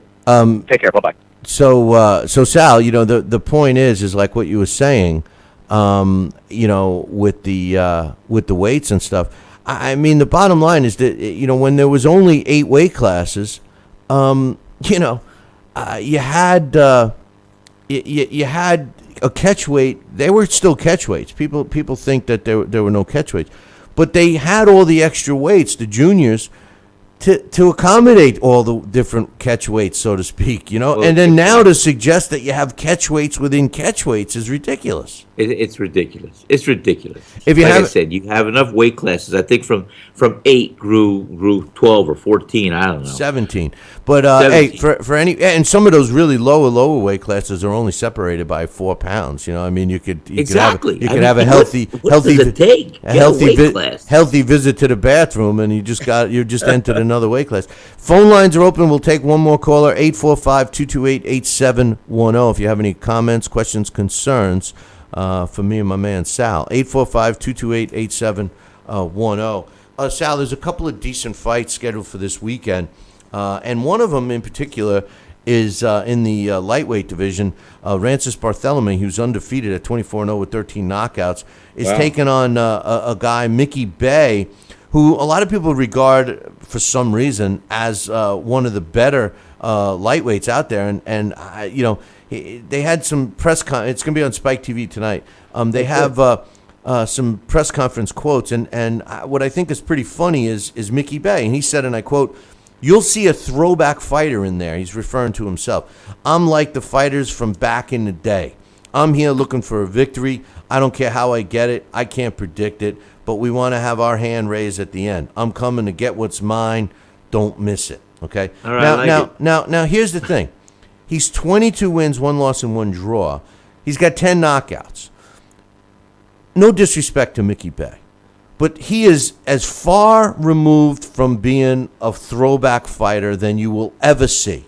This is a guy that loves to run from his opponents. This is a guy that never fights. This is a guy that backs out of fights because he has a bad haircut. I mean, it's terrible. For him to even make a statement like that is nauseating for me. I hope Rancis Barthélemy kicks the living crap out of Mickey Bay, and that we never see Bay again. And of course, in case you're wondering, Mickey Bay is a Mayweather Promotions fighter. So Rancis Barthélemy, he says, if we don't get the knockout, then we're ready to go to distance. My team is prepared to go to distance if we have to, but also to give an entertaining fight. You're going to see a new Rancis Barthélemy in 2016. Don't miss this fight. Get there early because it's not going to go 5. Get ready for a great night of boxing. Rancis Barthélemy is a fighter that is undefeated, 24-0 with 13 knockouts. He's he got handed some easy fights early on, but I really truly believe that he's earned his belt. He does have a title belt in the IBF, recognizes him as the lightweight champ, and I think he's positioned himself to get better and better, and he's fought a little more. I think he's going to win this fight, and I'm picking him over Mickey Bay. I just found that it was pretty funny to hear him talk, Mickey Bay, like he's a throwback fighter when he's not even close, Sal. Wow, that's interesting. That's on Spike TV tonight. Yeah, that's going to be. I'm going to show it at the restaurant, pal. We're going to have that fight going. 9 o'clock, man. So 9 o'clock, Spike is going to be on. That's a title fight, and that's going to be a good one. Another fight this weekend that's going to be a good one on HBO's After Dark is current WBC super featherweight champ Francisco Vargas, who's. Yes. I've gotten to see him live a couple of times, and you never know which Vargas is going to show up. His record is undefeated, 23-0 with a draw and 17 knockouts. He's taken on a tough guy in Orlando Salido, who's not 1, not 2, but 3-time former world champion. I think that Francisco Vargas better bring his A game tonight. It is going to be taking place outside of his comfort zone of Las Vegas. So if I'm Vargas, I'm pretty. I better be focused for Salido. He's a no slouch opponent. Salido said, "I'm a warrior," and so is Vargas. He says the ones who win this fight. It's going to be a great fight, Bill. And Salido continues on when he says, when you get into boxing, you mentally get prepared to be knocked down. But every time I've been knocked down, I got up. He says, I like to prove everyone wrong, and that's what I plan when I go into fights and to be an undefeated fighter. I really want this fighter I want this fight to be remembered by everyone who's going in there. I think this is going to be a tremendous fight. I'm going to do the impossible to grab this title, and I'm sure I'm going to take this title back to Mexico with me. Francisco Vargas, his final quotes were, I'm ready to give another incredible fight to the fans. I've always said I want to fight the best, and Salido is one of the best. He says, the only thing on my mind is to win on Saturday. It's up to the fans to decide if I'm the number one fighter. I'm a technical fighter, but it will come down to my intelligence. This will be a difficult fight. I know Salido's trained hard, and so do I, and so did I. We're ready to give the fans a great fight. You don't want to miss it. You know what? This might be the fight of the weekend. Although I'm looking forward to Bartholomew, this very well may be the fight of the weekend, Sal. Well, by all the all the words that they're throwing out there, I'll tell you what, it sounds like a great matchup and great fight, and I don't think it's just self-promoting. So let's see if they can rise to the occasion and back what their words are saying. You know, one final thought that I have on the potential Pacquiao-Mayweather rematch, you know, because you know, right now, you know, Mayweather's in the news. He's trying to, you know, well, he's never out of the news, but, and you know, more and more, I feel that rematch is going to happen, especially after Bob Arum said it's not going to happen. That means it probably will. That means it's going to happen, right? But I know it won't happen in the Philippines. My question to you is, you know, some people are adamant about not wanting to see the rematch and everything else, but I think people would pay for it. And when you really look at Floyd, and for him to obtain his 50th win, and break, of course, our paisan Rocky Marciano's record of retiring and staying retired after 49-0. Who else would be a suitable guy that Mayweather's not going to be criticized for? As much as we could criticize Mayweather for a lot of things, I think the last thing on everyone's mind is his last fight against Andre Berto. I mean, who else is there that he could fight aside from the winner of the Keith Thurman-Sean Porter fight? Well, and that's just it. It's either the winner of that fight or, you know, Pacquiao rematch. And, you know, whether we like it or not, those are the two best opponents for him, the winner of the Thurman-Porter fight or Pacquiao right now. Because no way is he going to go up, or is Triple G going to come down, and that would probably be a fight that would put Mayweather back in retirement forever. Well, the other name that was mentioned at one point from Mayweather was Danny Garcia, and I don't see that being a competitive fight at all, because Danny Garcia has proven many, many times that he can't fight fighters that have movement and hand speed. He likes a stationary target, and you know, we criticize Mayweather for being a cherry picker, which he is, and if he picks Danny Garcia, it just furthers that label on him. Yeah, you know, and I know that, and here we go again with the training and everything else to become a complete fighter. You know, I remember, especially in the amateurs, if I was fighting and if I had a tough time with one style or another, I used to face a lot of southpaw. So I had to learn how to adapt and change my style to be able to beat a southpaw. Or if I learned there was a boxer who would run around the ring, I would learn how to cut off that ring, how to fight a boxer. Same thing with a puncher. You know, that's just it. That goes back to the training, goes back to this. You can learn, you could do these things. If it's in your makeup and your ability and your talent level, and you want to be a complete fighter, you got to be able to box. You got to be able to punch. You got to be able to do all the things necessary that you have to do to win. Well, that's the whole argument I have when, you know, fighters are not given the opportunity by their managers and promoters, etc., to fight progressively harder fights every time as they're building up their record, because by being hand-fed a cupcake day in and day out, you're not getting better. You're not learning these things that you're just talking about. If you don't fight the guy that gives you trouble and then fight another guy that's got a similar style so you can overcome it, then you're always going to have the weakness. Just like I said, well, Danny Garcia has trouble facing, you know, guys with movement and hand speed. Well, maybe he didn't fight enough of those guys before he was a champion, you know? So exactly. Yeah. You know, I will tell you, I remember my first amateur defeat. I fought an opponent, and I was undefeated through the amateurs for a long time, and I already won the Golden Gloves, this and that. My first amateur defeat was against Wilfredo Marcano, and from Patterson.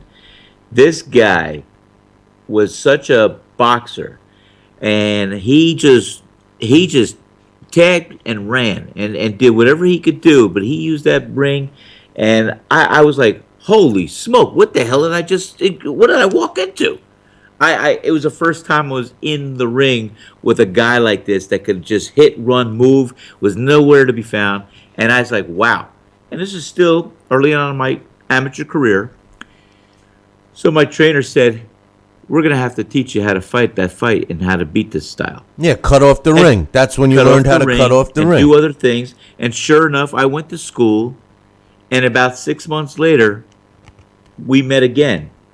And I knocked him out. But the thing was that he didn't own the ring on me that time. I owned it on him, and it was a great fight. But the truth, and after that, he didn't want to know anything about me. Well, the truth is you learned from that mistake. I learned how to get better, and that's what I had the trainer that could teach me how to offset and how to face that opponent and with a different style and a makeup. Exactly, and the kids today aren't even given the chance, But no. Hey, one final thing before we wrap it up. What's your final thoughts on this Canelo? I know it took place, a week or so ago, but Canelo vacating his WBC belt. There's still a lot of talk about it. I think when the smoke clears, when all is said and done, I think that the bottom line, no matter how you slice it, you could say money, you could say negotiation power, you could say all these things, but the bottom line, in my opinion, Sal, is that Canelo Alvarez punked out. He gave up that title to avoid him being forced to fight Triple G, and I believe that's the fight that he kept saying he was going to fight after when and if he beat Miguel Cotto.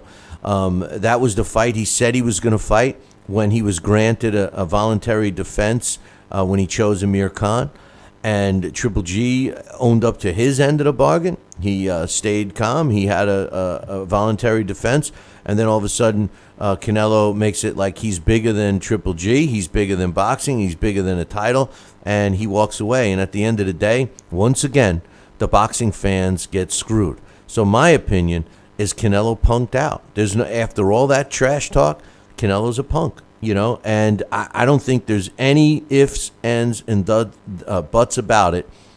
He punked out. What's your thoughts?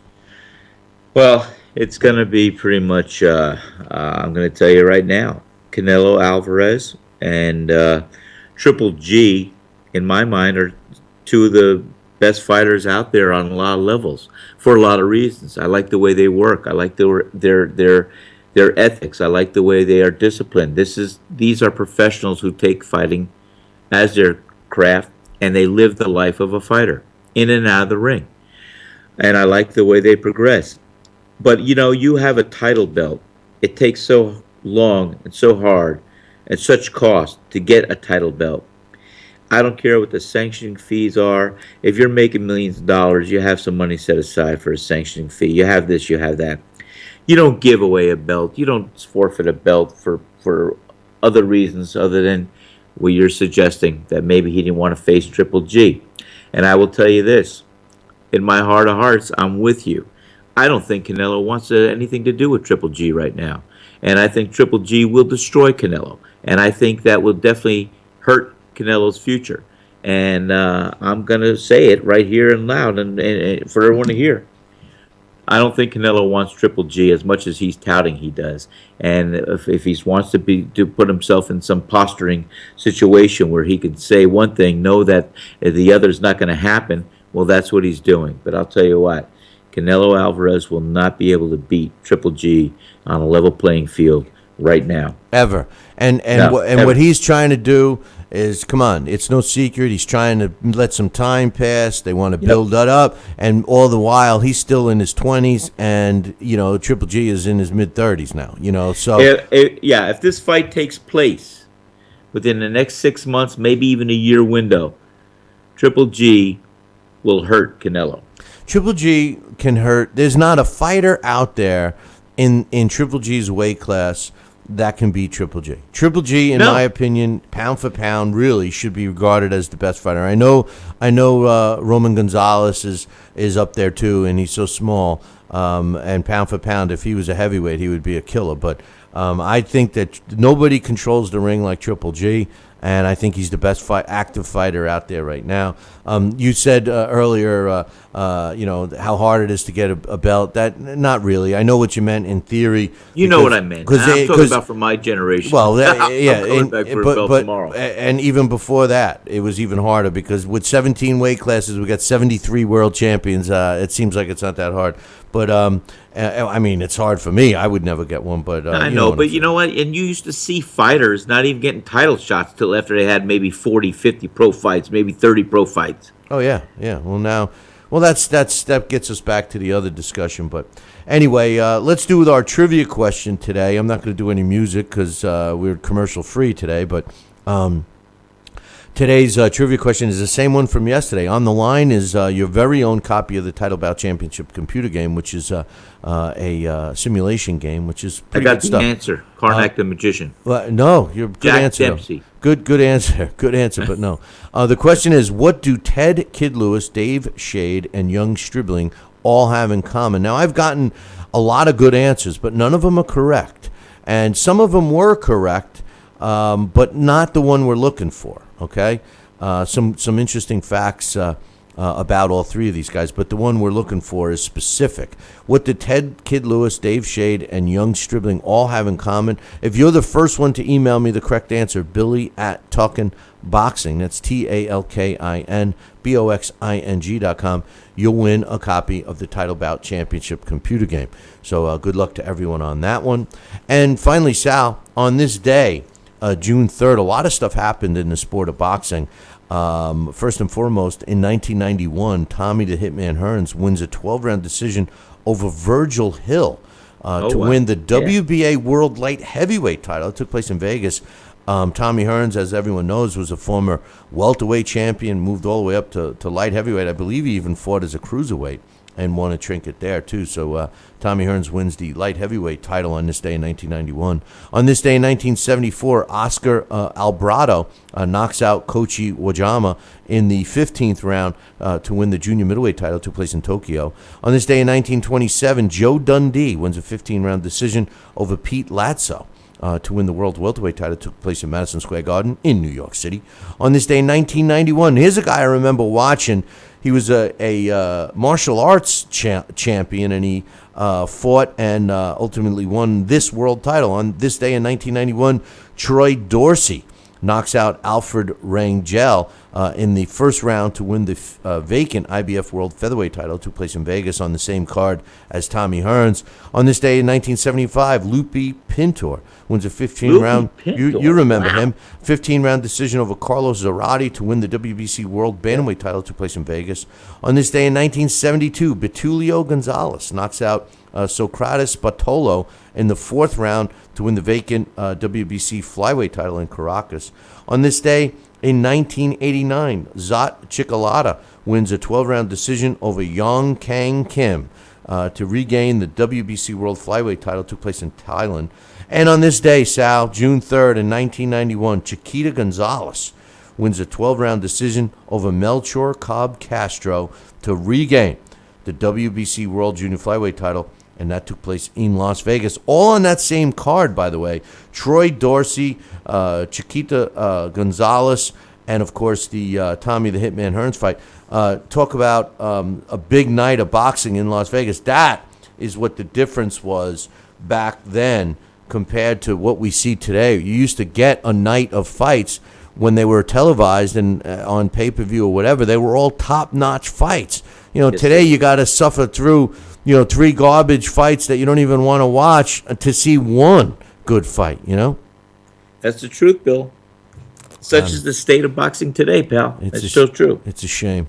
Anyway, Sal, listen, we had a lot of fun today getting, I want to thank... We did. Yeah, I want to thank Dax Khan and Coach and Joel for all coming on and letting us fool around and have him on at the same time. And for that the was most, great. For the most part, Sal, it was kind of, everybody respected each other. It was kind of organized chaos. It was it was pretty good. Something I would consider doing again, having more than one other person on the line with us. But it was fun. You have any final thoughts before we wrap it up for the week? No, I think we said it all today. It was pretty good, and I think we got some things to look forward to. you and I will talk a little later on about some things that we have planned, and I think it'll be very good. And I also, just want to say, hey, to the world of boxing, may the best man win, but get in the ring with the best. That's the whole key. In order to be the best, you got to fight the best. You got to win. fight the best. Then Rise you're to the the best. occasion, pal. Exactly. Sal, have a great weekend, and I'll talk to you soon, my man. Hey, thank you so much, Bill. You take care and have a good weekend, too. Talk to you. Thanks. And to everybody else out there, don't forget, I'll leave you with this. Make sure you enjoy all the fights this weekend. There's a lot of good fights on TV, at least the main events beginning tonight. You got Rancis Barthélemy against Mickey Bay on Spike TV. Over on Estrella TV, you got Ronnie Rios against Efrain Esquivas. And then tomorrow night on HBO, you have Francisco Vargas against Orlando Salido as the main event. And on ESPN tomorrow night, Artur Beterbiev against Esquivel Moderna. All televised fights that you should be able to get. And we'll be chatting about those next week. So make sure you enjoy those fights. And until we see each other again and listen to each other again next week, enjoy the fights this weekend. And make sure you tune in Monday morning, same bat time, same bat channel. And until then, ciao, baby.